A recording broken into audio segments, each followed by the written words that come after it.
İlk mərhələdə bir məzhəbin içində olan insanlar gərək birləşsin. Amma bundan kifayətlənmək olar, xeyr. Bundan sonra gərək bütün İslam məzhəbləri birləşsin. Vəhdət halına gəlsin, çıxsın. Digər məzhəblərlə birləşsin müsəlmanlar. Birlik bu mənada yox ki, dözək əhl-i sünnətə, əhl-i sünnət desin şiyələrə dözək. Bu mənada yox. İxtilaf eləməyək bir-birimizlə. Gərək bir-birimizi sevək, səmimi qəlbdən sevək, əhl-i sünnətdən olan qardaşlarımızı sevək. Könüldən, qəlbdən sevək. Bağrımıza basaq onları. Burada oturanlardan soruşuram, dostlarınızın içində özüm qarışıq, neçə dənə əhl-i sünnətdən olan səmimi dostunuz var? Bir dənə də yoxdur çoxunda. Çünki oturan kimi onu söyməyə başlayır bunu. Bu böyük bir fəlakətdir, bir ümmət üçün bədbəxtçilikdir. Səmimi dost olaq başqa məzhəblərlə. Düşmənlər parçalanma salır bugün. Təkfirçiləri niyə yaradıblar? O vəhşi qan içənləri nəyə görə yaradıblar? Nəyə görə milyonlarla vəsait ona xərclənir? Artıq hamı da bilir ki, kimlər onları dəstəkləyir. Yəni bu sadədə məsələ ki, ixtilaf salsınlar. Deməli, düşmən istəyirsə ixtilaf salmaq, deməli, xeyir birlikdədir də, düşmən xeyir istəməz ki. Yəni, bundan sadə məsələ var. Bəzi başı əmmaməli insan bunu başa düşmür. Düşmən ixtilaf salmaq istəyirsə, buna vəsait xərcləyirsə, deməli, əksində də xeyir birlikdədir də, bunu başa düşmək üçün böyük bir ağla, dərrakiyə malik olmaq lazımdır. Yoxsa bu çox sadə məsələdir. Deməli, bu bir zərurətdir. İraqda yaşayan böyük mərcəy təqlid Ayətullah Sistaninin sözüdür. Ki, onun sözünü eşitmişsiniz ki, deməyin əhl-i sünnət bizim qardaşımızdır, deyin bizik, bizim canımızdır, özümüzük, canımız. Yəni, özünüzdən ayırmayın, ənfusəna. Yəni, deyin ki, bunlar bizim canımızdır. Bizdən ayrı deyirlər. Niyə biz firqə yaşayaq? Öz, belə deyək, məzhəb maraqlarımızla yaşayaq? Niyə məzhəb çərçivəsindən çıxa bilməyək? Niyə biz məzhəblə məhdudlaşdıraq özümüzü? İmam Həsən Əskəri əleyhissalam vurur, qəlbləri bizə tərəf cəzb eləyin. Məhəbbət göstərin insanlara. Sizi görən məktəbinizə bərəkallah desin, əqidənizə bərəkallah desin. Bir-birinizin görüşünə gedin, əhl-i sünnətdən bir nəfər xəstədir, o onun görüşünə getsin, o digərinin görüşünə getsin, dəfinlərində iştirak eləyin, məscidlərinizi ziyarət eləyin, bir-birinizlə qardaş olun, qardaşdan da yaxın olun. İxtilafları qabartmayın, ixtilaflar təbiidir, fikir ayrılıqları var, lənət yağdırmayın onun hörmət elədiyi adamlara. Bunu fəqihlər haram deyir, bir çoxu haram deyir. Tarixi öyrənin, araşdırın, kimin səhv, kimin düz olmağını bilin, bu tam normal bir haldır. Bu insandırsa insan araşdırmalıdır, amma aqressivlik niyə göstərir başqasına qarşı? Bunun onunla nə əlaqəsi ümumiyyətlə? Bunun onunla nə əlaqəsi? Sosial şəbəkələrə baxın, nə sözlər deyirlər, nə qədər düşüncəsizcəsinə hərəkət edirlər bəziləri. Vallah baxıb bizə kənardan gülürlər, o mənasız mübahisələr, təqqirlər, mənasız, heç bir mənası yoxdur. Əksinə ziyanı var, mənasız söz azdır. Bu ancaq zərərlidir, böyük bir ümmətə xəyanətdir bu. Mən bir dəfə baxdım, birlik şəkili qoymuşlar, bu bizim məsciddə, mən sevinirəm. Cümə namazında əhl-i sünnətdən olan müsəlmanlar gəlir burada bircə bizlə namaz qılır. Onun şəklini müəyyən saytlar götürür, qoyur, onun altında şərhlər yazılmışdı. O şərhdə başladılar dava eləməyə bir-birinə. Bu birlik şəklidir, vəhdət şəklidir. Burada, bunun da altında mübahisələr başlandı. Biri deyir, o müşriklərin içində nə inir? O deyir, sən müşriksən. Bu deyir, vəssalam. Bu gözəl bir nümunəni də gör nəyə çevirdilər. Bu nə dərəcədə düzgün məsələdir. Müsəlmanlar bir bədən olmalıdır Peyğəmbərin buyurduğu kimi. Ki, təkfirçilər kənarda qalsın. Bəlli olsun ki, bunlar müsəlman deyil. Onların müsəlman olmadığını necə sübut eləmək olar?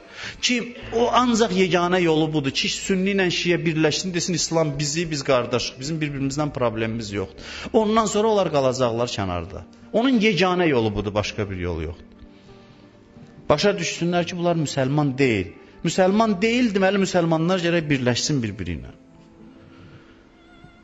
Xəbərlərdə məqsədli şəkildə deyir ki, sünnilər şiələrə hücum elədi. Sünni deyil onlar. Onlar heç bir dinə, məzhəbə iman gətirməmiş nadanlardır. Müsəlmanın qanı müsəlmana haramdır buyurub. O müsəlmanın başını kəsirsə onun harası müsəlmandır? Ortaq nöqtələrimiz nə qədərdir? Allah, Quran, Kəbə, Əhl-i Beytin özü. Bəzi səhabələrlə bağlı fikir ayrılığı var, qoy olsun, nə faciədir ki? Səhabələr də oturub müzakirə edirlər, biri qəbul edirlər, biri eləməz. Bu tarixi mövzulardır, müəyyən məsələlərdir, amma ortaq şeylər nə qədərdir? Həzrəti Mehdini qəbul edir, o deyir ki, doğulmayıb, biz deyirik, doğulub. O da deyir, Əhl-i Beytdəndir, biz də deyirik. Əhl-i Beyt birləşdirici vasitə olsun. Gəlin İmam Zaman ağaya bircə mövlud mərasimi keçirdək. Eybi yoxdur, sən inanma, hələ o dünyaya gəlməyib. Amma Məhdəviyyətə ki inanırsan, gəlin bircə oturaq. Həzrəti Mehdi, sən deyən gələcək, biz onun adına tədbir təşkil eləmişik bir yerdə. Bu həddə birliyi nümayiş elətdirək. Qədirxum hadisəsi baş verib. Əhl-i sünnətdən olan qardaşlarımız deyir ki, Peyğəmbər orada İmam Əliyə məhəbbəti dedi. Dedi ki, sevin İmam Həzrət Əlini. Biz də deyirik, yox, imamətə təyin elədi. Amma ki, məhəbbət məsələsi ki, ortaq məsələdir. Gəlin Qədirxum bayramını bir yerdə keçirdək. İxtilafımız yoxdur. Hamı deyir, Əlini sevmək lazımdır, bəli. Gəlin bir yerdə sevək. Bir yerdə o tədbiri keçirdək. Bir yerdə olaq. Aşuranın özü müsəlmanların birlikdə, vəhdətdə keçirməli olduğu günlərdən biridir. Yezid hamıya düşməndir. Yezid bütün İslama, müsəlmanlara düşməndir. Kim deyir ki, Yezid tərəfdarıdır? Kim o, belə deyək də, ləyaqətsizliyi boynuna alar? Heç kəs bunu demir, heç ağıllarından da keçmir. Mədinədə yüzlərlə əhl-i sünnətdən olan müsəlmanları hərrə qətliamında qətlə yetirdi, namuslarını özünə halal bildi. Əhl-i sünnətdən olan insanları, səhabələrin bir dəstəsini qətlə yetirdi, öldürdü. Bir nəfər danışır ki, Ərbəyində gördüyüm İmam Hüseynin ziyarətinə getmişdik, Kərbəlaya gördük, sünnilər orada zəvvarlara xidmət eləyir. Deyirdim, siz sünnüsüz təəccüblə, dedim, nə təəccüb eləyirsiniz ki, məyər İmam Hüseyin bizə aid deyil. İmam Hüseyin Peyğəmbər nəvəsi deyil. İmam Hüseyin bizə də aiddir, bizə də məxsusdur. Biz şiələr İmam Hüseyini o qədər sevirik ki, ətrafını dövrəyə almışıq ki, heç kəs onu görməsin. Bizdən almayın, bizə aiddir. Heç kəs heç bir dəyəri özəlləşdirməməlidir, onu ümumiləşdirməlidir. Dünyaya tanıtdırmalıyıq İmam Hüseyin əleyhissalamı.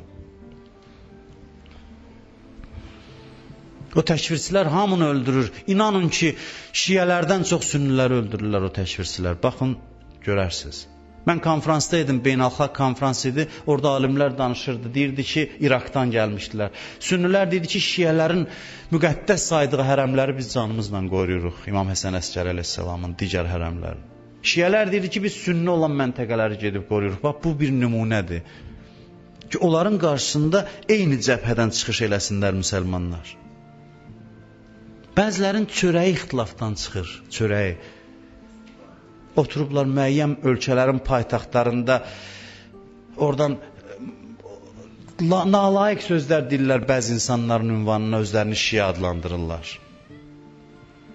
Vəsait alırlar, pul xərclənir o işlərə. Bu tərəfdən də, o tərəfdən də. Bu birlikdən sonra nə gəlir? Başqa dinlərlə həmkarlıq, başqa dinlərlə. Bəşəriyyətin birliyinə gedir, çıxır bu yol. Əli əleyhissalam Malik Əşlərə deyir ki, insanların bəzisi səndən din qardaşıdırsa, bəzisi yaradılış baxımından səninlə qardaşdır. Dinində deyil, amma o da insandır, sən də insansan. Bəni Adəmsiz. Bu baxımdan qardaşdır. Bəziləri deyir, axı Quranda deyib, Yahudi və xaçpərəstləri dost tutmayın. Birincisi, ayələr çox vaxt kontekstdən çıxarılır. Bəzən konkret tarixi şərait üçün gəlir ki, müsəlmanlara onu bildirir. Bəzən də bu ümumiyyətlə sistemlə düşmənçilik eləməkdən danışır. Yəni burada hər bir sıravi Yahudini və ya xaçpərəsti özünə düşmən tut demir. Əgər sistemləşib dünyada İslama qarşı düşmənçilik eləyir, mübarizə aparır, müxtəlif vasitələrlə onunla deyir dost olmaq ki, o sənin dininə təhlükə yaradır. Yoxsa sıravi bir xristiyandır, gedir kilsədə şam yandırır, səhv yoldadır, düz yoldadır. Onu sonra da ayırd eləmək olar, sən onunla düşmən olmalısan. Belə bir məntiq yoxdur bizim dinimizdə. Düşmən tutun bu mənada ki, əgər onlar sistemləşiblərsə, o sistemə düşmən olun ki, o sistem ki, dinimizə qarşıdır sizin. Bu ilin ərbəyinində xristiyanlardan bir dəstə, mən İraqda yaşayan xristiyanlarda hər halda İmam Hüseyin əleyhissalamı gedib ziyarət eləmişdilər. Mən hərdən görüntülər görürəm, din alimi, Cəfəri alimi gedir kilsədə Həzrət İsa'nın mövludu ilə bağlı çıxış eləyir. Bunlar hamısı insanlığın birliyinə doğru atılmış addımlardır. Nəcaşiyə Məryəm surəsini oxuyurdu Cəfər Təyyar, Peyğəmbər onu göndərəndə ki, yəni Həzrəti Məryəm, Həzrəti İsa bizim üçün böyük bir dəyərdir, dəyərli insanlardır.